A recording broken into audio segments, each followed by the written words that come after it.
서울서 신학대학에서 우리 학생들한테 전도학을 가르치는 우리 하덕윤 목사님, 우리 교수님 오셨는데 오늘 하나님이 뜻하신 바가 있어서 목사님이 단에 세우시게 됐습니다. 우리 목사님 나오실 때 우리가 환영하고 기뻐합니다. 박수로 맞아주시기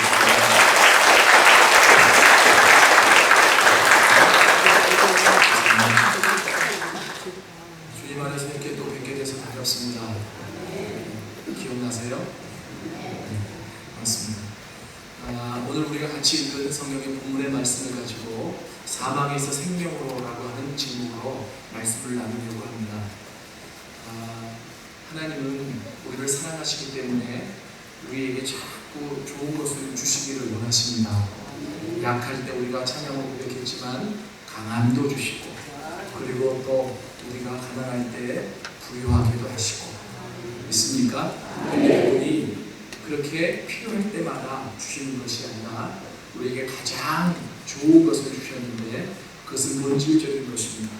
사망에서 그렇게 헤매다가 우리의 인생을 끝낼 수밖에 없는 우리에게 독생자 예수 그리스도를 주심으로 우리를 다시 살리셨습니다. 생명을 주셨습니다. 그래서 오늘 성경 말씀에 사도 요한은 뭐라고 얘기하고 있냐면, 예수님을 믿는다라고 하는 것을 한마디로 정의한다면 우리의 포지션이 사망에서 생명으로 옮긴 거다, 이렇게 얘기하고 있습니다. 저 한번 따라해보세요. 사망에서 생명으로. 그래서 전도한다라고 하는 것은 그냥 사람을 데리고 오는 일이 아니라 죽어가는 사망에 있는 사람들을 생명으로 옮겨놓는 일입니다. 전제가 있어요. 그래서 이 전도의 가장 큰 전제는 생명을 낳는 일이기 때문에 생명이 전제가 되어집니다. 내 영혼에, 내 삶에 하나님이 주신 그 생명이 풍요롭지 못하면 이 일이 제대로 잘 진행이 안 될 수도 있다라고 하는 거예요. 제가 여러분들에게 이렇게 좀 말씀을 드리겠습니다. 이 생명은 그러면 어떻게 해야 풍요로워지는가? 나도 예수 믿고 생명을 얻었는데 이 생명이 또 풍요로워지기를 소망하는데 나도 모르는 사이에 이 생명이 시들어가고, 나도 모르는 사이에 이 생명이 죽어가는 것 같고, 나도 모르는 사이에 이 생명이 힘이 없어져 가는데 이 생명을 어떻게 풍요롭게 누릴 수 있습니까? 실은 그 질문을 저한테 던지신다면 저는 이렇게 답변을 드리고 싶습니다. 다시 첫 번째로 돌아가야 됩니다. 무슨 말이냐면, 생명을 얻었을 때 어떻게 얻었느냐. 그것은 예수님을 믿음으로 얻었어요. 근데 이 믿음은 그냥 믿습니다 해서 믿어지는 게 아니고요. 믿음은 항상 지식을 전제로 합니다. 남녀가 만나서 믿음을 가지고 결혼할 때로 첫눈에 반해서 결혼할 수도 있지만 보통은 오랜 기간 또는 어느 기간, 일정한 기간 교제를 갖잖아요. 그리고 그 안에서 신뢰가 쌓여지면 프로포즈를 하고, 그리고 결혼을 하는 게 정상적입니다. 이 믿음이라고 하는 것은 항상 내 믿음의 대상에 대한 지식이 있어야 되는데, 우리가 구원을 얻는 믿음도 마찬가지입니다. 뭐냐면 구원을 얻게 됐을 때 하나님, 나는 죄인입니다. 그런데 이 죄의 몸에서 나를 해방하실 수 있는 분은 당신밖에 없는데, 해방할 수 있는 방법이 죄값을 그 독생하신 아들 예수께서 십자가의 죽으심으로 치르게 하셨고, 그 사실을 내가 받아들임으로 내가 죄에서 해방되어질 수 있음을 믿습니다. 우리가 이렇게 예수님을 첫 번째로 믿어서 구원을 얻었습니다. 구원이라고 하는 것은 오늘 표현대로 말하면 사망에서 생명으로 옮겼다라고 하는 것이죠. 사랑하는 여러분, 그런데 중요한 것은 우리가 구원받고도 죄를 지을 수 있다라고 하는 거예요. 구원받고 난 다음에 짓는 죄에 대해서는 많은 사람들이 심각하게 생각하지 않은 경향도 있는 것 같습니다. 왜냐하면 구원받았는데 그렇다고 꼭 죄를 져야 되겠다라고 해서 짓는 사람들은 거의 없습니다. 나도 모르게 짓는 거죠. 왜요? 내 안에 연약함이 있기 때문에, 그리고 세상이 만만찮아서. 그런데 재미난 것은 여러분, 기독교는 죄와 싸우는 종교입니다. 여러분 이 말이 부담스러울지 몰라도 맞습니다. 그래서 히브리서 기자는 히브리서에 뭐라고 표현하고 있느냐면 너희가 죄와 싸우지만 피 흘리기까지는 아닌가 이렇게 얘기하고 있어요. 이 말은 거꾸로 돌려서 보자면 피 흘리기까지 죄와 싸워야 된다는 거예요. 여러분 그래서 제가 여러분들에게 강조드리고 싶은 것은 이 죄사함을 받은 십자가 그 자리는 우리에게 날마다 필요합니다. 그래서 우리 신앙의 선조들이 십자가에 대해서 찬양을 부른 것들을 보면 재미난 게 뭐냐면 저는 십자가를 연구하다가 깜짝 놀란 게 우리 선조들의 찬송가는 이 신앙의 고백이잖아요. 근데 찬송가 가사를 보니까 십자가에 대한 찬송가 가사를 보니까 그 앞에 뭐가 붙었냐면 매일, 날마다 이런 수식어가 붙었어요. 강조를 위해서라고 생각했는데 아니더라고요. 예를 들면 내가 매일 십자가 앞에 더 가까이 가오니 이렇게 돼 있죠. 매일. 그리고 십자가 튼튼히 붙잡고 날마다 이기며 나가세 이렇게 돼 있죠. 저는 이게 강조하기 위해서라고 생각했는데 아니더라고요. 십자가는 정말 매일 날마다 필요하더라고요. 왜냐하면 나도 모르는 사이에 내가 날마다 죄 지을 수 있고 짓기 때문입니다. 근데 예수 믿고 구원받은 다음에 짓는 죄의 문제도 동일하게 씻어내야 돼요. 해결해야 돼요. 그 해결이 없이는 내 안에 있는 생명이 풍요로워질 수 없다라고 하는 것입니다.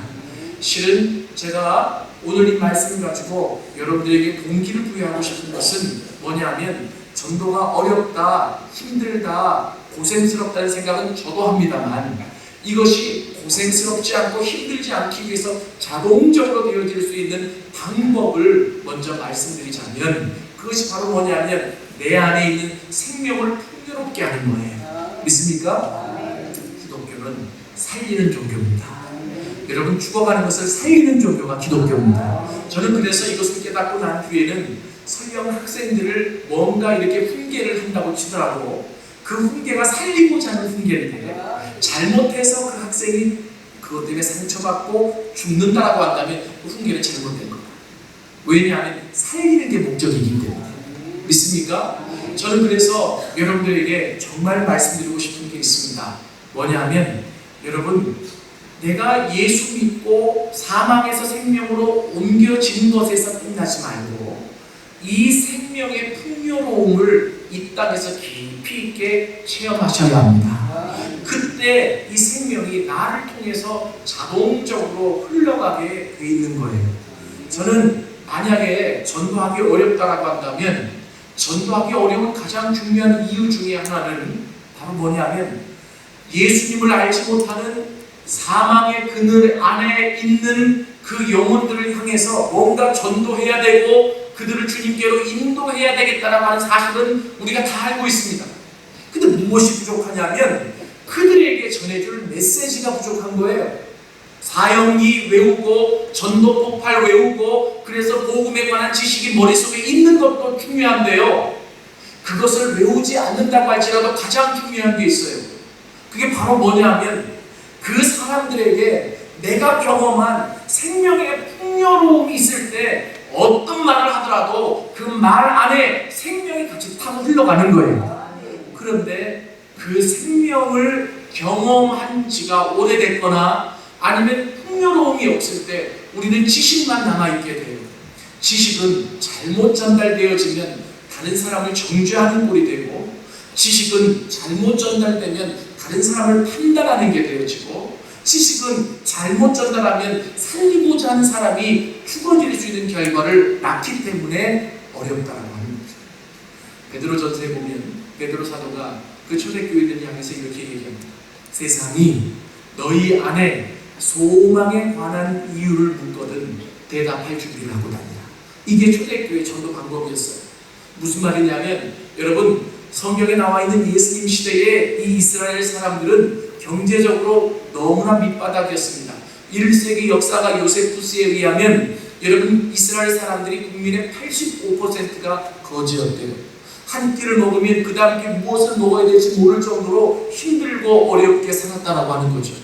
그런데도 그들 안에 뭐가 있냐면 소망이 있었어요. 할렐루야. 그 예수님이 주시는 소망과 기쁨, 이게 뭐냐면 생명의 풍요로움이에요. 그러니까 세상 사람들이 처음에는 다 돌았다고 미쳤다고 그런 거죠. 야, 너 돈 있어? 너 가진 게 뭐야? 아니, 로마의 지배하에서 돈도 없이 밑바닥 인생을 살면서 뭐가 그렇게 좋아? 뭐가 좋아서 맨날 웃고 다니냐? 네 마음속에 무슨 소망이 있느냐? 이렇게 비아냥거리가 되었어요. 그런데 중요한 것은 살다 보니까 그렇게 비웃음을 치고 손가락질 했던 사람도 인생에 굴곡이 있고 인생의 난관에 부딪힐 때가 있잖아요. 그래서 주저앉아 일어날 힘이 없을 때 그들이 떠올린 사람들이 있습니다. 초대교회 교인들이에요. 야, 내가 볼 때는 아무것도 가진 게 없어 보이는데, 내가 볼 때는 밑바닥 인생을 살았던 것처럼 보이는데 그들이 마음속에 소망이 있다. 뭔가 있어 보이더라. 이거죠. 그래서 그들을 찾아가기 시작했어요. 내가 물어봅시다.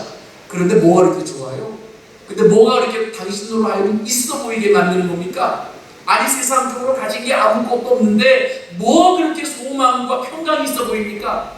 당신이 그렇게 살아갈 수 있는 이유가 뭐요? 라고 세상이 그리스도인들을 찾아와서 묻기 시작했다라고 하는 거예요. 그때 그 그리스도인들이 담대하게 내 안에 있는 소망에 관한 이유를 답하기 시작했습니다. 여러분, 이것이 가장 중요한 전도의 방법이었어요. 물론 전도는 이렇게만 하는 것은 아니에요.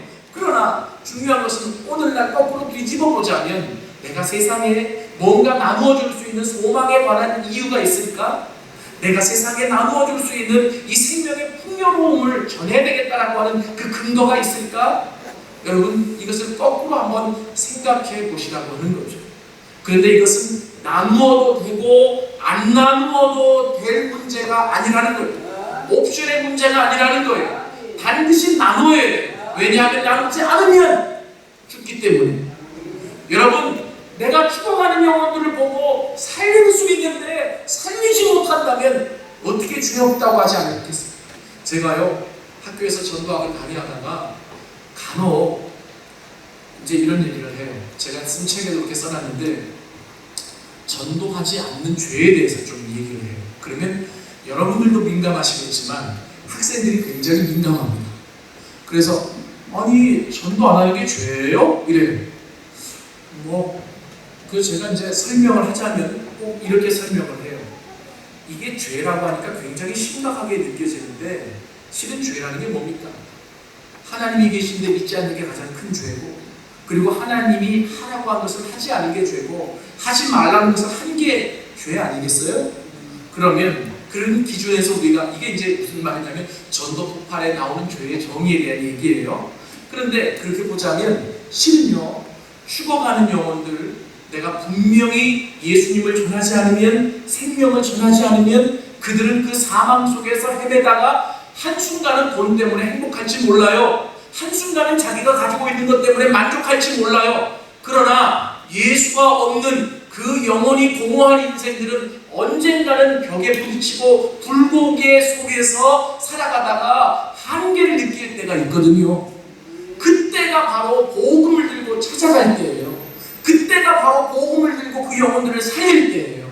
그런데 중요한 것은 그것을 보고 살릴 방법을 알고 있으면서도 살리지 못한다면 여러분, 얼마나 죄책감이 있겠습니까? 구약 성경에 보면 사마리아 성에 그 아람군이 포위를 했잖아요. 그죠? 근데 아람군이 포위를 하고 그 문을 열어주지 않는 거예요. 그러자 그 안에는 음식과 물이 모자라기 시작했죠. 그러다가 여러분들이 다 알고 있는 이야기지만 그 안에 있는 문둥병자들이 어차피 우리가 이 안에서 사람 취급받지 못하고 나가서 음식을 훔쳐먹다가 붙잡혀서 죽을 거라면 이왕이면 나가서 음식 좀 먹어보고 죽자, 이런 생각을 가지고 성 밖으로 나왔습니다. 근데 재미난 것은 하나님께서 이미 한전날 하나님의 방법으로 아람군들을 다 몰아내신 거예요. 이 문둥병자들이 나와가지고 아람군의 진영에 들어가 보니까 아무도 없는 거죠. 우와! 그리고 그 안에서 배고픈 이 배를 부둥켜 안고 마음껏 먹는 겁니다. 그때 한 사람이 얘기해요. 이 기쁜 소식을 성 안에 있는 사람에게 전하지 않으면 우리에게 화가 미치리로다.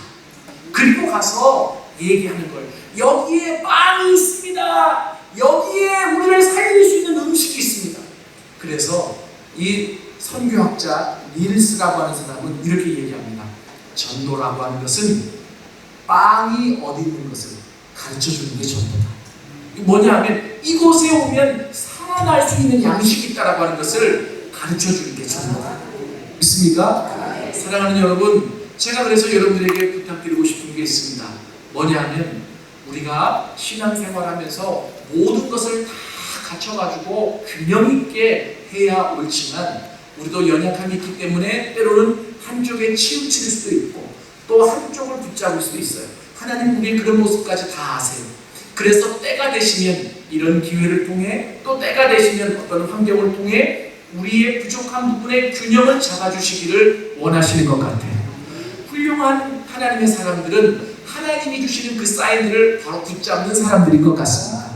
하나님이 오늘 이 말씀을 듣게 하시는 이유 중에는 어떻게 보면 내가 잠시 알지만 노력하지 못하고 주력하지 못했던 이 전도라고 하는 부분에 하나님이 불을 붙이셔서 이제는 또 다시 끌어올리시기 위함이 아닐까라고 하는 생각을 해봅니다. 사랑하는 여러분, 오늘 분명히 말씀을 들으면서 내 주변에 구원받지 못한 가족, 지인, 이분들이 생각날 수 있습니다. 그 생각나게 하시는 분이 성령님이십니다. 그리고 그 생각나게 했을 때 부담 갖지 마세요. 내가 하는 게 아니에요. 오늘 여러분들이 할 수 있는 방법을 가르쳐 드릴게요. 뭐냐면 내 신앙을 점검하면서 내 안에 있는 이 생명의 풍요로움을 위해 노력만 하신다면 하나님은 여러분 안에 있는 그 생명을 흘러가게 하실 것입니다. 그리고 그 생명이 흘러가면 그 영혼이 자동스럽게 살아나는 거죠. 전도가 가장 힘들 때가 언제인 줄 아세요? 내 영혼도 메말라 가는데 그 사람을 살려야 되겠는데 이게 의무감으로만 하게 됩니다. 오해를 하지 마세요. 내 영혼이 메말라 가더라도 내가 살기 위해 하나님의 말씀에 순종하기 위해 그 일을 행하면 그 일을 행하면서 내 영혼이 살아날 수도 있어요. 그런데 그런 마음도 없이 그냥 이거는 마지못해 하게 됐을 때 너무 힘든 거죠. 그러면서 생각합니다. 다시는 하나 봐라. 그리고 내가 이것을 정말 내가 안 하고 싶다는 생각이 들어요. 여러분, 이게 바로 오해라고 하는 겁니다. 하나님은 여러분 먼저 구원하신 이유가 있어요. 여러분들을 통해서 죽음에 헤매고 있는 그들을 살리기 위해서입니다. 실은 제가 송정미 씨의 찬양을 듣고 참 많이 울었어요. 송정미 사모가 북녘 땅에 우리 동포들을 생각하면서 그 만들어진 찬양을 불렀는데 그게 여러분 잘 아시는 사망의 그늘에 앉아 죽어가는 나의 백성들, 이 찬양 아세요? 여러분, 그 사망의 그늘에 앉아서 소망도 없이 하루하루를 살아가는 그들, 너무나 아비된 마음으로 안타깝게 어느 날 하나님이 저에게 찾아오셔서 그 아버지의 마음을 부어주시는데 하나님 없이 살아가는 그들이 너무나 불쌍하게 보이기 시작합니다. 근데 그게 북녘 땅에 있는 동포들뿐만이 아니라 이 땅에 살아가고 있지만 하나님 없이 살아가는 그 모든 사람들이 다 사망의 그늘에 있는 사람들 아닙니까? 영적인 눈을 가지고 보자면 이 세상에서는 호화롭게 살아갈 수 있는 사람이 있을지 모르지만 이 세상에서는 떵떵거리며 살아갈 수 있는 사람이 있을지 모르지만 영적인 안목을 가지고 눈으로 보자면 이 땅은 나그네 길입니다. 한 번 왔다가 가는 길 아니겠어요? 그런데 하나님 없이 이 땅에서 아무리 좋게 산다고 한들 그것이 무슨 만족과 의안이 되겠습니까? 하나님의 마음이 부어지기 시작하면 이 생명의 풍요로움은 그것도 포함하는 것 같아요. 하나님을 닮아가는 것이거든요. 하나님의 마음이 부어지기 시작하면 그 하나님의 마음을 가지고 이 땅을 바라보는데 그 영혼들을 바라보는데 안타깝기 시작하는 거죠. 눈물이 나오기 시작하는 거죠. 어떻게 해야 좋을지 모르는 거예요. 그래서 때로는 그 영혼들을 품고 울기 시작합니다. 하나님, 어떻게 하면 좋겠습니까? 하나님, 어떻게 하면 저 영혼을 살릴 수 있습니까? 하나님, 어떻게 하면 저 영혼 구원할 수 있습니까? 사랑하는 여러분, 하나님은 여러분들을 먼저 구원시킨 이유가 있습니다. 저는 그런 생각을 해봐요. 제가 이제 전도학자니까 여러 가지를 많이 생각하면서 학생들이나 성도들이 질문할 수 있는 것을 먼저 질문해보고 답변을 또 만들어가기도 하거든요. 누가 이런 질문을 하면 어떨까? 아직 질문을 받은 건 아니에요. 이런 질문을 하면 어떻게 대답을 할까? 이런 생각을 했어요. 뭐냐면 천국이 좋잖아요. 안 좋아요? 좋으시죠? 아, 천국이 좋은데 우리를 구원시켜 놨으면 곧바로 천국에 데려가지 왜 이 땅에 내버려 두셨을까? 이 땅은 너무나 힘들잖아요. 어렵기도 하고 눈물 나기도 하고 고생스럽기도 한데 하나님 우리를 구원시켜 놓고 왜 천국에 데려가시지 이 땅에 내버려 두셨을까요? 이유가 있습니다. 제가 신학적으로, 전도학적으로 크게 두 가지 이유를 가지고 답변을 드리자면, 첫 번째는요, 구원이라고 하는 것은, 죄송해요 이렇게 표현해서, 고장난 인간, 하나님 없이 살았던 사망의 그늘 아래 있었던 고장난 인간을 하나님이 고치기 시작하셨다는 출발점이에요. 믿습니까? 그러면 하나님은 우리를 얼마만큼 고치기를 원하실까요? 100%. 믿습니까? 이게 그리스도인의 완전이에요. 그러니까 결국은 구원이 출발점이라고 합니다. 그러면 하나님이 구원받고 곧바로 천국에 데려가시지 않는 가장 중요한 이유 중에 하나가 뭐냐면, 이 땅에서 그리스도인으로 살아가면서 세상과 부딪히고 아픈 일도 있고 힘든 일도 있고 또 주저앉기도 하고 쓰러지기도 하겠지만, 그 모든 과정을 통해서 우리가 온전하게 다듬어져 가기를 원하신다. 믿습니까? 그러면 그렇게 온전하게 다듬어져 간다라고 하는 것을 다른 말로 표현하면 예수님을 닮아가는 거예요. 믿습니까? 작은 예수가 되는 거죠. 그러면 내가 작은 예수가 되어져 간다, 예수님을 닮아간다. 여러분, 예수님의 가장 큰 특징이 뭡니까? 누가 저를 그림을 그린다고, 스케치를 한다고 생각해봐요. 지금은 제가 살이 좀 쪘습니다만 대학 다닐 때 완전히 말싸했어요. 그래가지고 얼굴 빼짝 마르고, 그래서 누가 그러더라고요. 죄송합니다, 이문세를 닮았다. 그래서 말싸해요. 그래서 누가 저를 스케치해서 그린다면 이게 살찐 모습을 그려놓으면 제 모습이 아닌 거예요. 그림을 잘 못 그려도 어떻게만 그리면 비슷하다 그러면 빼쪽하게 길게만 그리면 돼요. 이해되세요?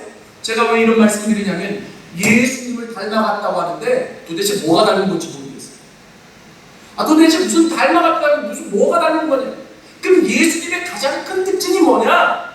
그것은 뭐냐면, 하늘의 보좌를 버리시고 직접 이 땅에 오셔서 우리를 살리셨다라고 하는 거예요. 믿습니까? 그래서 바울 사도가 빌립보서 2장 5절 이하에 뭐라고 말씀하고 있느냐면, 너희 안에 이 마음을 품으라. 곧 그리스도 예수의 마음이니 그는 근본 하나님과 본체이시나 하나님과 동등됨을 취할 것으로 여기지 아니하시고 그것을 자기를 비워 이 땅에 오셔서 종의 모습을 가지셨다. 믿습니까? 그러면 저는 이렇게 생각해요. 당신이 전도학자니까 그렇게 말한다, 그렇게 말해도 저는 할 말이 없습니다만은, 예수님을 닮은 사람의 가장 중요한 특징 중에 하나는 영혼을 살리는 거예요. 믿습니까? 영혼을 품고 우는 거예요. 영혼을 품고 사랑을 주는 거예요. 믿습니까? 왜요? 예수님이 그렇게 하셨기 때문에. 결국은 두 번째 이유가 여기에 있어요. 왜 구원받고 곧바로 천국에 데려가시지 않느냐? 가장 중요한 두 번째 이유가 여기 있습니다. 뭐냐면, 점진적으로 모든 과정을 통해서 우리를 훈련시키고 연단시켜서 예수님을 닮아가게 해서 온전한 구원을 이루시기 위해서. 그런데 그렇게 온전한 구원은 나 개인적인 것이지만, 그렇게 예수님을 닮아가면서 정말 예수님을 닮아간다면 예수님처럼 이타적이 되어져요. 이기적인 게 아니에요. 이타적인. 믿습니까? 남을 사랑하고 남을 품고 남을 위해서 기도하고 그 영혼들을 위해 내 모든 것을 희생할 수 있는, 이게 진정으로 예수님을 닮아가는 것이다. 믿습니까?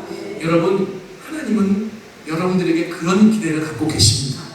여러분들이 연세에 상관없이 여러분들은 다 작은 예수십니다. 예수님을 온전하게 닮아가기 시작할 때 여러분의 삶 속에서 그러한 예수님이 원하시는 모습들이 막 생겨나기 시작합니다.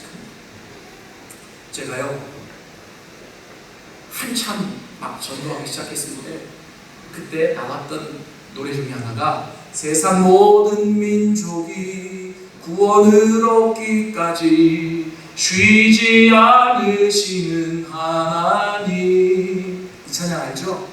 제가 이 찬양이 처음 나왔을 때 이거 완전히 제 주제곡이에요. 막 얼마나 좋은지, 내가 이것 때문에 이제까지 전도했는데, 이것 때문에 그렇게 뛰어다니고, 그래서 그 찬양만 나오면 그렇게 울었어요. 왜냐하면 그 하나님의 마음이 막 느껴요. 주의 손과 발대어 세상을 치유하며, 이렇게 막 불렀어요. 그때 저희 딸들이, 저는 3딸이 있는데 다 어렸거든요. 제가 그 찬양을 하도 부르니까 애들이 잘 모르잖아요. 이 찬양은 아빠 찬양 이렇게 알았는데, 그러다가 제가 라디오 극동방송을 들었는데, 그때 박종호 씨가 갑자기 극동방송에서 그 찬양이 쫙 나오는, 세상 모든 민족이, 그러니까 애들이 아빠다! 그러고 라디오에 다 모여가지고. 여러분, 제 소원이 있어요. 그 예수의 심장이 그대로 나에게 이식됐으면 좋겠고, 그래서 그 심장이 원하는 대로 손과 발이 되어서 가는 거죠. 주님이 부르시는 그날까지 그 영혼들을 섬기고, 그 영혼들을 살리고, 그 영혼들을 세울 수 있다면, 그래서 가는 곳곳마다 생명의 역사가 있을 수 있다면, 죽음했던 자들이 생명으로 옮겨질 수 있다면, 그 생명의 풍요함을 누릴 수 있다면, 이것이야말로 하나님 나라를 확장시키는 가장 중요한 일이 되지 않을까요? 한 번은 서울신학대학교 전도폭발팀이 있습니다. 이게 제가 좀 오래된 얘기예요. 27살 때 얘기인데, 제가 집회를, 그러고 보니까 공식적인 그 부흥회라고 하죠. 그 집회를 처음 갔을 때가 그때인 것 같아요. 서울신학대학교 전도폭발팀, 그땐 제가 박사과정에 있었기 때문에 그 팀을 인솔해서 어떻게 같이 가게 됐어요. 어디로 가느냐면 부산에, 아직도 기억이 납니다. 돌아가신 남동현 목사님이 계셨던 수정동 교회, 아주 큰 교회입니다. 그래서 딱 전도를 하러 갔는데 저희 서울신학대학교 팀을 초청해 주셨어요. 저는 이제 강사로 갔습니다. 뭐냐면 이 초청해서 가면 일주일 동안 이 학생들은 낮에 성도들과 같이 전도를 하고 새벽 저녁에는 집회를 합니다. 전도 집회를.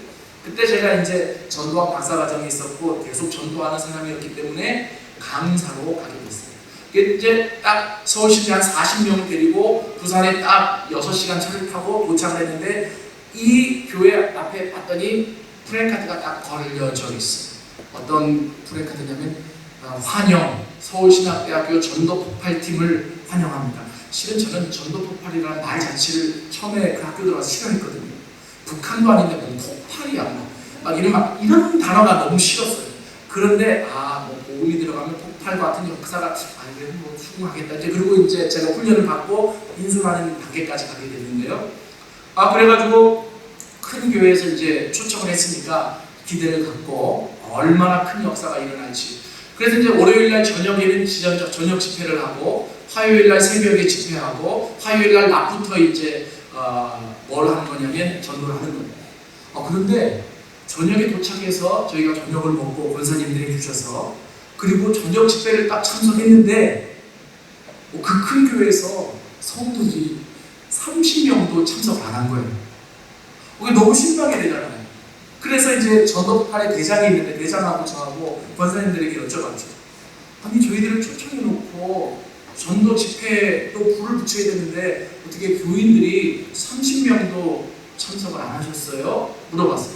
그랬더니 권사님들이 아주 직설적으로 얘기하시죠. 뭐냐면 부산은 전도 안 됩니다.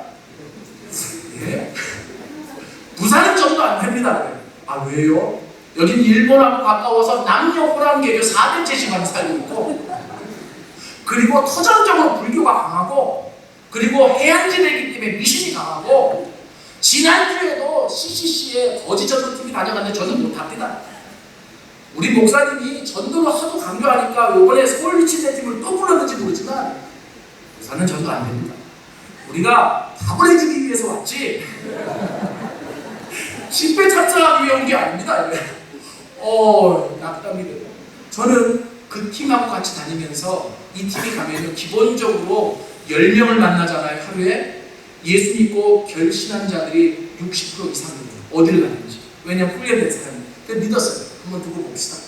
그리고 화요일 날이 딱 됐습니다. 가서 전도를 하는데 저녁에 다들 모여가지고 보고를 하잖아요. 보고를 하는데 결신율이 20%도 안 됩니다.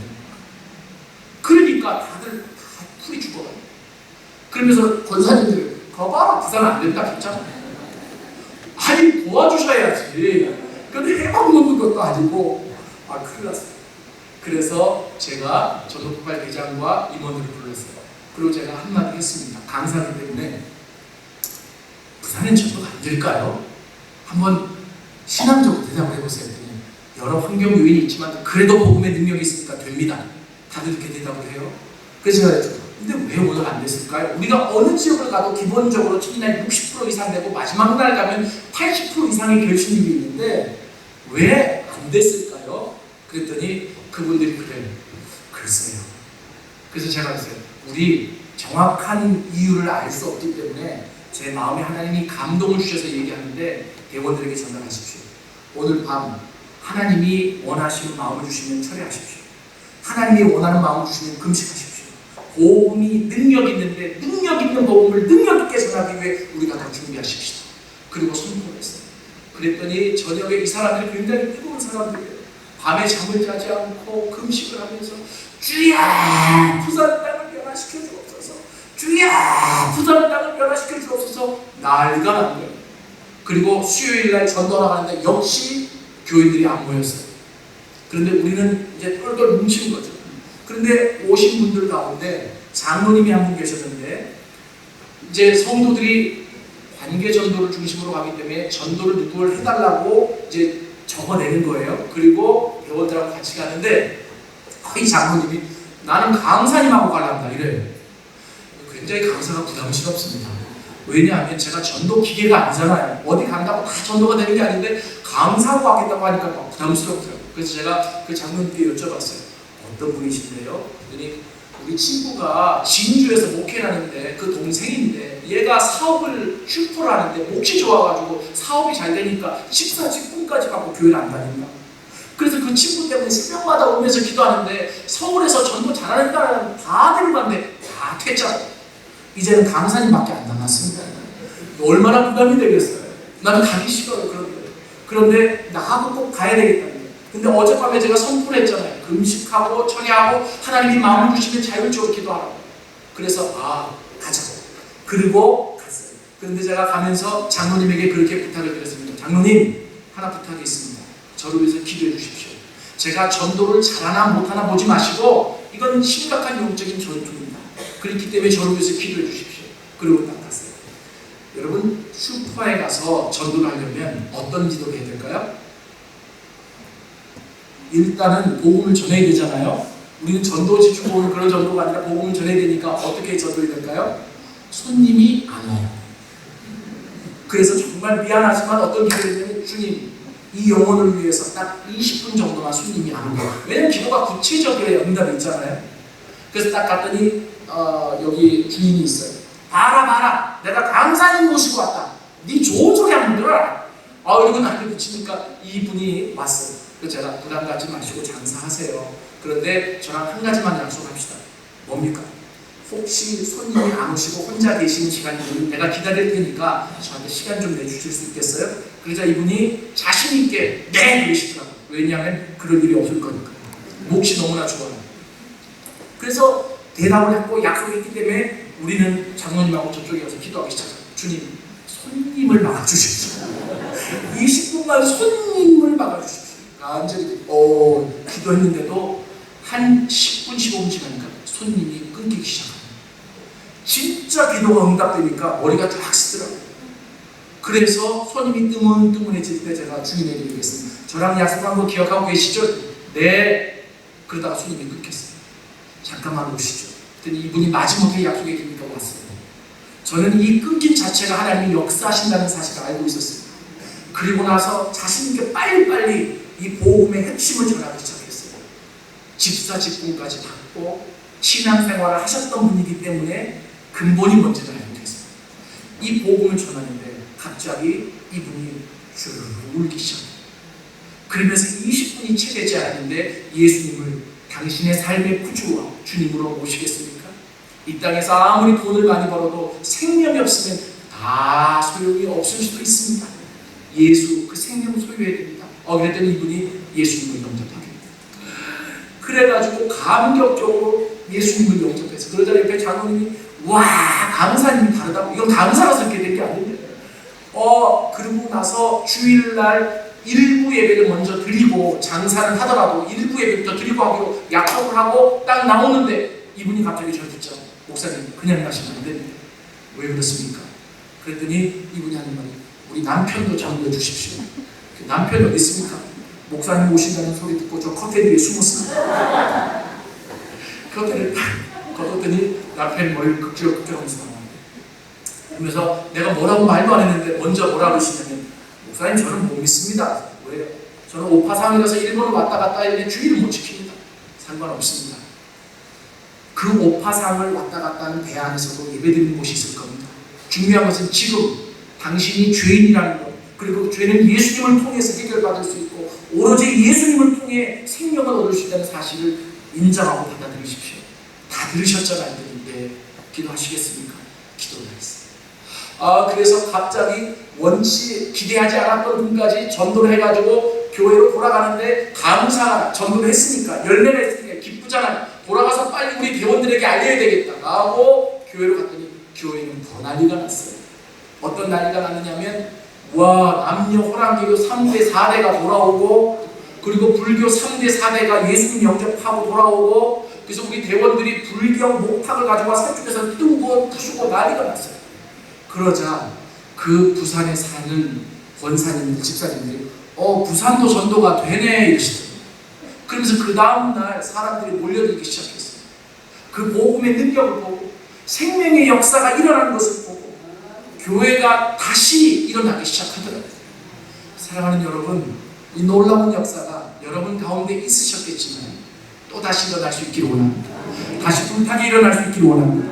하나님은 하나님의 교회를 통해서 이 지역에 죽어가는 영혼들을 살리시기를 원하십니다. 사망에 있는 그들을 다시 살리시고 세우시기를 원하십니다. 저도 모르겠어요. 1부, 2부 때와는 설교 강연이 완전히 다르게 지금 가고 있어요. 왜냐하면 제가 같은 설교를 3번 하기 참 힘들거든요. 그런데 의도하지 않게 기도하면서 하나님이 쪽방을 하시는데 하나님이 여러분들 통해서 그 일들을 하기를 원하십니다. 할렐루야. 여러분, 지금까지도 하나님이 부흥을 주셔서 이렇게 부흥해 오셨지만 여기 만족하시면 안 됩니다. 부흥해 오셔서 달려오셨다면 이제는 그 예수 닮은 모습을 가지고 그 생명을 가지고 이 땅을 향해 더 깊게 나가셔야 합니다. 그리고 걱정하지 마세요. 두려워하지 마세요. 여러분 안에 생명이 있는 한, 그 예수가 있는 한, 그 생명이 입을 열 때마다 흘러갈 것입니다. 그리고 피전도자들에게 전달해질 때마다 하나님께서 성령을 통해 역사하실 것입니다. 그리고 그들이 살아나는 역사가 일어나게 될 것으로 믿습니다. 하나님은 지금도 그렇게 원하시고 계십니다. 저희 동생이 수영장 만드는 사업을 하고 저희 아버지는 목사님이셨는데 은퇴를 하셔서 지금은 동생 집에 같이 사시면서 밭농사를 하세요. 웃긴 게 뭐냐면 저희 재수 씨한테 들었는데 아버지는 요즘 너무나 가보니까 빨리 비가 오기를 원하는데 비가 오면 동생이 싫어요. 작업을 못하니까. 그래서 아버지는 비가 오기를 원하고 동생은 비가 오지 않기를 원하고 그래서 서로 대립된 건 없지만 서로 마음이 다르다는 얘기를 듣고 야 이게 그럴 수 있겠구나 라는 생각을 가졌어요. 그런데 중요한 거는 하나님이 공평하게 알아서 하시겠지. 비가 와서 동생의 사업이 잠깐 중단돼도 하나님 또 다른 축복을 하게 하십니다. 믿습니까? 축복을 주신다. 그래서 이번에 우리 동생을 만나서 봤더니 이제까지 수영장을 지은 것 중에 가장 큰 사업을 가서 지었다고. 그리고 아버지는 이제 장마철이 됐으니 비가 와서 좋게 됐다고. 뭐 하여튼 얘기를 하더라고요. 하나님이 예수양교회를 통해서 분명히 하실 일들이 있으십니다. 이 지역에 죽어가는 영혼들, 여러분 적어도 제대로 교육받고 건강한 신자인 여러분들을 통해서 하나님 일하시기를 원하십니다. 그들을 살리고 그들을 세우고 그들의 생명 가운데 끌어오는 이 일보다 더 힘찬 일은 없습니다. 하나님이 이 일을 여러분들을 통해서 하기를 원하십니다. 근데 재미난 것은 이 일을 하잖아요. 그 일을 하면서 내 안에 생명이 더 풍성해져요.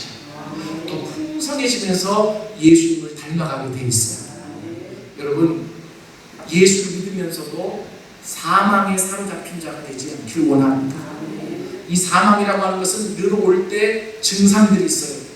아픔, 다툼, 미움, 시기, 질투. 그런데 생명이 올 때는 역시 증상들을 가지고 오죠. 기쁨, 소망, 사랑, 평안, 감사. 사랑하는 여러분, 예수를 믿으면서도 걱정하고 근심하고 아파할 수 있지만 알아차려야 돼요.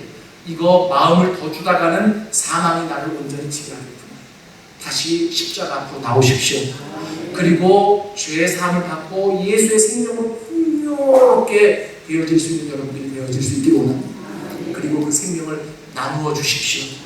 이게 생명을 경험해 본 사람이 세상을 향해 자신 있게 외칠 수 있어요. 나도 그렇게 살아봤는데 그게 다가 아니에요.